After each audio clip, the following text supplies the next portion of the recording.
the lovely Bianca Chappell, who I had the privilege of listening to speak back at International Women's Day at an event I was hosting for AET. And I said to her, would you mind coming and re-sharing your brilliant talk around microaggressions? So Bianca, it's amazing to see you here today. How are you? Oh, very well. Thank you for having me. It's a pleasure to be here. Oh, it's great to have you here. So I'm going to disappear. Over to you for your presentation, and then Benny will pick up the Q&A for you. Thank you so much. Good morning, everybody. I'm going to share with you a little conversation, letter, and experience that has happened to me. I've titled this conversation The Impact of Microaggressions, but we're going to speak a little bit about stereotypes and bias and how and what negative impact that can have on people, and what I guess we can do to deep dive and introspectively think about our contribution to that, if that's okay. So the other day I received a letter of apology, and it was considered to be a sincere response to an incident that took place whereby I was overlooked in the waiting room.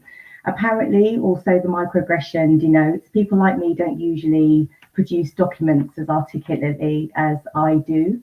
We don't usually talk like I do, and we don't usually contribute as eloquently as I do. And we don't usually lead or present or certainly make the strides I was making in this school. So the microaggression denotes. Apparently, I was told that this person didn't assume that I would look anything like I did. She thought I would look like somebody different. So I just want to set the scene, and I want to give you a very quick whistle-stop tour into who Bianca Chappell is, and I guess what contributes to me being here today. So I'm British born, as are my parents. I'm 40 years old. I was born in London in the borough of Maida Vale, and I'm the firstborn to two 1970s yuppies. My dad is an electrical engineer, and my mum is a manager for the House of Fashion Chanel. I have three brothers. One is an architect, one is a financial consultant, and the other one is the first UK gaming partner, for Facebook. We all have a combination of university degrees and masters behind us. I have two amazing children, and I have been married to my husband for 15 years, and he is the father to both of my children. He, like myself, has a university degree, and he has a very well-respected job. Professionally, I am the head of Year 11 and alternative education at my trust, but I have also recently launched the Confidence Cocoon, which is a resilience and confidence unlocking program for kids and teens. I was actually in a waiting room as part of embedding and implementing the Confidence Cocoon into a trust at a national level, not just delivering a workshop. So now I'm going to go back to this letter in hope that you can kind of understand this conversation that took place, or this experience that took place, with you having a good knowledge about who I am. So the other day, as I said, I received an apology on behalf of the school's receptionist for what was described as overlooking me in the waiting room. I observed this woman professionally from a distance as she welcomed and she served every person in the space that was a school reception, so it wasn't big. Observed her as she welcomed everybody other than me. She ignored me standing at the desk, and apart from acknowledging in any form, she dismissively told me to stand to the side so she could serve a parent that walked through the door. She had no idea that I had been the lady that she had spoken to many times before to introduce and implement a strategy meeting for the Confidence Cocoon on a wider trust level. I smiled and I gracefully endured the situation because I knew exactly what was going on here. Again, I was witnessing stereotype, discrimination, bias, and microaggressions in its purest form. I knew what this looked like by now because I had seen it many times in my 40 years. What the receptionist at the time didn't know is that I was actually the ambassador and executive board member for the meeting that the CEO of the trust had travelled to come and meet, so that we could obviously talk about what the Confidence Cocoon looked like on a trust level. I was told that she didn't think I would have looked like Bianca Chappell.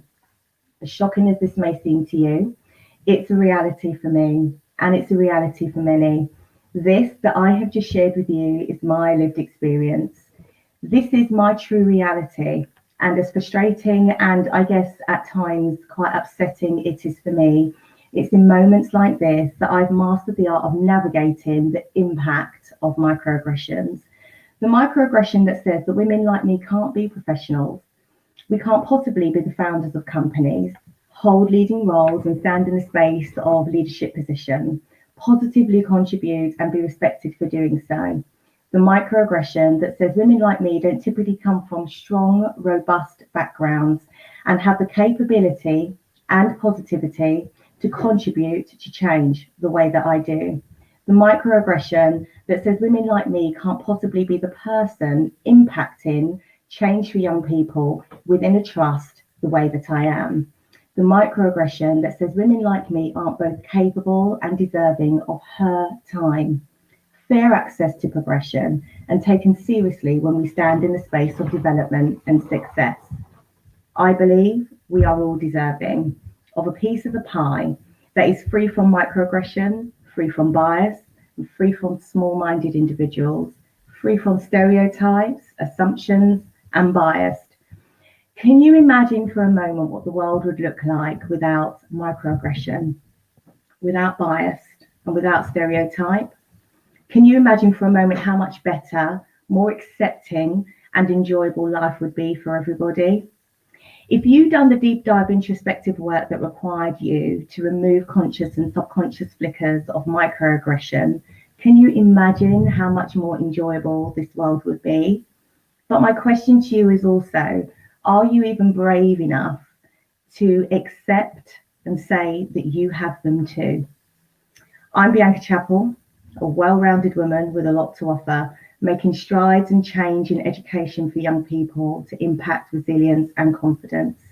But I'm also doing this while taking off the coats of microaggressions that are portrayed against me.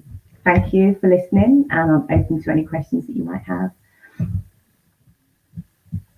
Okay, if you do have any questions for Bianca, please do put them in the chat. I have to say, I've just listened fascinated, Bianca, to the story, to the delivery.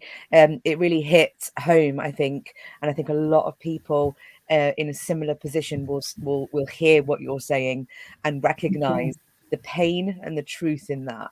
Some of the comments already, this idea of I can relate. And there's a question straight away from Andrea. What did she expect you to look like? And I think the answer is probably obvious. Asks, how would you advise those starting out to respond to microaggressions, perhaps who don't necessarily have the same confidence that you do and the self-belief that you do? You see, the thing is, confidence and self-belief is always, I am of the opinion, something that people think it's actually not. I think it's considered that confidence is about perhaps being the loudest in the room, the one that is able to work a room. And actually, from what I have learned, confidence comes from experience, and confidence comes from your interactions with people. And deep down, it's about you knowing that you can be in a room and you can stand in that space and you do not have to compete with anybody.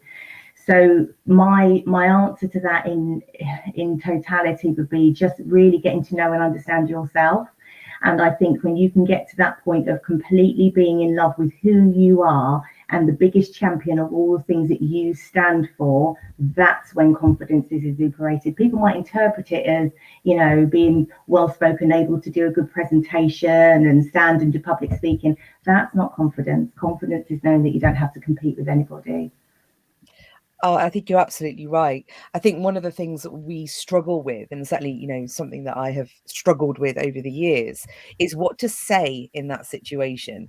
Yeah. And, when you are given something that is a kind of innocuous, sounds innocuous. So, for example, I get told a lot, well, you speak really well for an Asian person. Yeah. And I'm often quite tongue-tied as to how to respond. Is it worth challenging in the moment, or is that something that, you think, actually, no, that will work itself out over time? Sometimes I think I used to be of the belief that it was worth challenging, but I am so steadfast on my belief of I don't give time to small-minded people. So actually, you don't deserve my answer. And I have learned as well, you know, something wonderful happens when you get to the wonderful age of 40, where you just realize that there are some things that are worth taking on and there are some things that are not.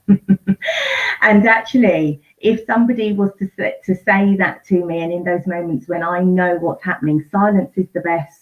It speaks volumes. Because that person doesn't know what you're thinking. When you speak and you tell people your thoughts, they're able to calculate your steps. When you don't do that, they can't work it out. So in that experience that I've just shared for you, even to the point of signing my name and putting my visitor's badge on, it was only when she saw the company that I was coming from that she was able to connect the dots. She didn't know what was coming next. I was gunning for her. But that silence and that just, I guess, sophisticatedly just observed was enough to make her realize, okay, yeah, I've stepped out of line here. And I can only hope that that impacts how she moves forward. But it's not my job to change her. It's not my job. It's not our job to, in that moment, change and challenge people, because some people just are small-minded. That's definitely true. And I think, you know, the exhaust that comes with that constant having to feel like you're the person correcting people's behaviors can be really, really tiring. Yeah. You know, and one of the things I often talk about in my training is this idea of calling out and calling in. You know, people will say, if we don't do these things, people will never learn. Is that true for adults and children alike, though? I think for children, it's really important. It has to obviously be done in a way that is, it can be of impact and in a way that can penetrate. I think in recent years, it's easier to do because I think we are living in a world that is so much more diverse and it's so much more accepting to exploring new things.